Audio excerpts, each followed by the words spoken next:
ओम नमः शिवाय, जय महाकाल। दोस्तों अक्षय तृतीया का दिन सोना खरीदने के लिए बेहद ही शुभ माना जाता है। कहते हैं इस दिन सोना खरीदने से भगवान विष्णु के साथ साथ माँ लक्ष्मी की कृपा भी बनी रहती है। लेकिन यदि आप अक्षय तृतीया के दिन सोना खरीदने में असमर्थ हैं तो आपको निराश होने की जरूरत नहीं है। सोने की जगह आप 5 चीज़ें घर ला सकते हैं। तो चलिए जानते हैं कौन सी वो चीज़ें हैं जिन्हें हम सोने की जगह पर अपने घर में ला सकते हैं। वीडियो में आगे बढ़ते हैं और जान लेते हैं सबसे पहले साल 2023 में अक्षय तृतीया कब की रहेगी। इस बार अक्षय तृतीया को लेकर लोगों के मन में संशय बना हुआ है कि अक्षय तृतीया 22 अप्रैल की है या 23 अप्रैल की। तो साल 2023 में अक्षय तृतीया का त्यौहार 22 अप्रैल को मनाया जाएगा। ये दिन भगवान विष्णु और माता लक्ष्मी को समर्पित होता है। इस दिन भगवान विष्णु के साथ साथ माता लक्ष्मी की भी पूजा अर्चना की जाती है। अक्षय तृतीया के दिन स्नान दान का काफी महत्व होता है, साथ ही सोना खरीदने का भी चलन है। लेकिन यदि आप सोना नहीं खरीद पा रहे हैं तो आपको चिंता करने की जरूरत नहीं है। सोने के अलावा भी कुछ ऐसी चीजें हैं जिन्हें अक्षय तृतीया के दिन घर में लाया जा सकता है।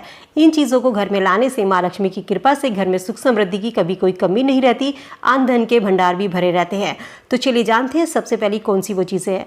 दोस्तों, हम माँ लक्ष्मी को प्रसन्न करने के लिए उनकी पसंद की चीज़ें अर्पित करते हैं, लेकिन एक खास चीज़ है जो माँ लक्ष्मी को सबसे अधिक प्रिय है। ऐसे में यदि सही विधि के साथ माँ लक्ष्मी को ये चीज़ समर्पित की जाए तो घर में सुख समृद्धि, धन वैभव और भौतिक सुखों की प्राप्ति होती है। ज्योतिष शास्त्र के अनुसार माँ लक्ष्मी की पूजा में कोड़ियों का विशेष महत्व होता है। माना जाता है माँ लक्ष्मी की पूजा बिना कोड़ियों के नहीं होती। शास्त्रों के अनुसार माँ लक्ष्मी समुद्र मंथन के दौरान प्रकट हुई थी और कोड़ियाँ भी समुद्र से निकली थी। इसीलिए माँ लक्ष्मी को प्रसन्न करने के लिए पूजा के दौरान माँ लक्ष्मी को कोड़ियाँ जरूर अर्पित करें। वैसे तो माँ लक्ष्मी को पीली कोड़ी अर्पित की जाती हैं, लेकिन यदि आपके पास पीली कोड़ी नहीं है तो आप सफ़ेद कोड़ी भी माँ लक्ष्मी को अर्पित कर सकते हैं। ऐसा करने से इंसान की आर्थिक स्थिति में सुधार आता है। तो चलिए जानते हैं माँ लक्ष्मी को आपको कोड़ियाँ कैसे अर्पित करनी है और इनको उठाकर पूजा के बाद में आपको कहाँ रखना है। दोस्तों, पूजा करते समय आपको कोड़ियों को केसर या हल्दी के घोल में भिगोकर रखना है। पूजा के दौरान कोड़ियों को 2 अलग अलग भागों में रखना है। 11 कोड़ियाँ आपको लेनी है। एक में आप 6 कोड़ियाँ रख सकते हैं, दूसरे में आप 5 कोड़ियाँ रख सकते हैं। आपको लाल रंग के कपड़े में बांधकर इनकी पोटली बनानी है और पूजा के बाद में जब आप इन्हें लक्ष्मी जी को समर्पित कर दें तो उसके बाद में पूजा करने के बाद में आपको ये पोटली उठाकर एक पोटली आपको अपनी तिजोरी में रखनी है जहाँ पर आप पैसे रखते हैं, और दूसरी पोटली आपको कोड़ियों की अपने पर्स में या अपने बैग में आप रख सकते हैं। इस उपाय को करने से आपके घर में सदा धन धान की वृद्धि होगी। माना जाता है कोड़ियों में धन को आकर्षण करने का गुण होता है, इसीलिए बहुत से लोग इसे पूजा में भी रखते हैं और माँ लक्ष्मी को अर्पित की जाती है। माँ लक्ष्मी को कोड़ी अर्पित करने से घर में सुख समृद्धि और शांति बनी रहती है। इसके अलावा दक्षिणावर्ती शंख को आप अक्षय तृतीया के दिन सोने की जगह अपने घर पर लेकर आ सकते हैं। दक्षिणावर्ती शंख को दिव्य माँ लक्ष्मी का भाई माना जाता है। कहते हैं शंख की उत्पत्ति समुद्र मंथन से हुई थी और इस दिन दक्षिणावर्ती शंख घर लाकर पूजा करने से घर में माँ लक्ष्मी का वास होता है। दक्षिणावर्ती शंख जिसका मुख दक्षिण दिशा की ओर खुलता हो, इसी कारण देवी लक्ष्मी, माँ दुर्गा और भगवान विष्णु का वास दक्षिण दिशा में माना जाता है। दोस्तों, बाजार में 2 तरह के दक्षिणावर्ती शंख मिलते हैं। पहला नर दक्षिणामुखी शंख होता है, दूसरा मादा दक्षिणामुखी शंख होता है। जिस शंख की परत थोड़ी मोटी होती है, भारी होती है, उसे नर दक्षिणावर्ती शंख कहते हैं। जो शंख पतला होता है, स्पर्श करने में थोड़ा हल्का होता है, उसे मादा दक्षिणावर्ती शंख कहा जाता है। दोस्तों, दक्षिणावर्ती शंख को घर में रखना शुभ माना जाता है। कहते हैं जिस घर में दक्षिणावर्ती शंख की नियमित रूप से पूजा की जाती है उस घर में भगवान विष्णु और माता लक्ष्मी का आशीर्वाद प्राप्त होता है। दक्षिणावर्ती शंख घर में स्थापित करने से कभी भी धन धान की कमी नहीं होती। शास्त्र कहता है दक्षिणावर्ती शंख को लाल रंग के कपड़े में लपेट कर तिजोरी में रखने से आर्थिक तंगी दूर होती है और घर में धन के आगमन खुलते हैं। ऐसा करने से घर का वास्तु दोष भी दूर होता है। चलिए अब जानते हैं वो तीसरी चीज जिसे आप अक्षय तृतीया के दिन घर पर ला सकते हैं।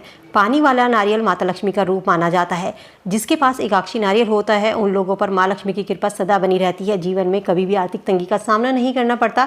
इसलिए अक्षय तृतीया के दिन आप अपने घर में नारियल जरूर लेकर आएं। शिव पुराण के अनुसार घर में शिवलिंग रखना बहुत ही शुभ माना जाता है। अक्षय तृतीया के दिन आप पारद के शिवलिंग को घर में लाकर विधि विधान से उसकी पूजा करें। शिवलिंग घर में रखने से भगवान शिव के साथ साथ लक्ष्मी और कुबेर देवता का भी स्थायी वास होता है। पंडित प्रदीप मिश्रा जी बताते हैं यदि आप घर में शिवलिंग रखना चाहते हैं तो हमेशा छोटे से छोटा अंगूठे के आकार का 3 इंच का शिवलिंग आपको अपने घर में रखना चाहिए। शिवलिंग की जब आप पूजा करते हैं तो हमेशा उत्तर दिशा की ओर मुख करके पूजा करें। दोस्तों, शिव पुराण कहता है यदि आप अपने घर में शिवलिंग रख रहे हैं तो शिवलिंग के ऊपर जलधारा की भी व्यवस्था होनी चाहिए। घर में शिवलिंग रखना कोई बुरी बात नहीं है, लेकिन घर में शिवलिंग के ऊपर नियमित रूप से जो जल गिरता है उसकी व्यवस्था नहीं हो पाती। यदि पॉसिबल हो तो आप अपने घर में एक तिपाही वाला स्टैंड लाकर जिसके ऊपर तांबे का लोटा होता है उसमें छोटा सा छेद करके शिवलिंग के ऊपर जल की व्यवस्था जरूर कीजिए और शिवलिंग को हमेशा तांबे के या पीतल की थाली में, प्लेट में ज़रूर रखें। इसके अलावा इस जल को आप किसी भी गमले में दे सकते हैं, लेकिन आपको तुलसी के गमले में शिवलिंग पर चढ़ा हुआ जल नहीं देना चाहिए। न ही शिवलिंग को भूलकर भी गमले में रखना चाहिए। शिवलिंग को हमेशा मंदिर में रखें और शिवलिंग के साथ शिव परिवार की एक मूर्ति ज़रूर रखें। इस शिवलिंग को कभी भी अकेला नहीं रखा जाता। दोस्तों, अक्षय तृतीया के दिन क्रिस्टल या स्टिफिक का कछुआ लाना भी शुभ माना जाता है। अक्षय तृतीया के दिन कछुआ खरीदने से आरोग्य की प्राप्ति होती है, घर के सदस्यों के रोग खत्म होते हैं। अक्षय तृतीया के दिन कछुआ आप अपने घर में लेकर आ सकते हैं ताकि आपका घर रोगों से मुक्त रहे। लेकिन साथ ही ध्यान रखें, कछुए को हमेशा रखने के लिए उत्तर दिशा सबसे अच्छी मानी जाती है। उत्तर दिशा में रखने से धन का लाभ होता है, शत्रुओं का नाश होता है और परिवार के सदस्यों को सुरक्षा भी मिलती है। परिवार के मुखिया की आयु लंबी होती है।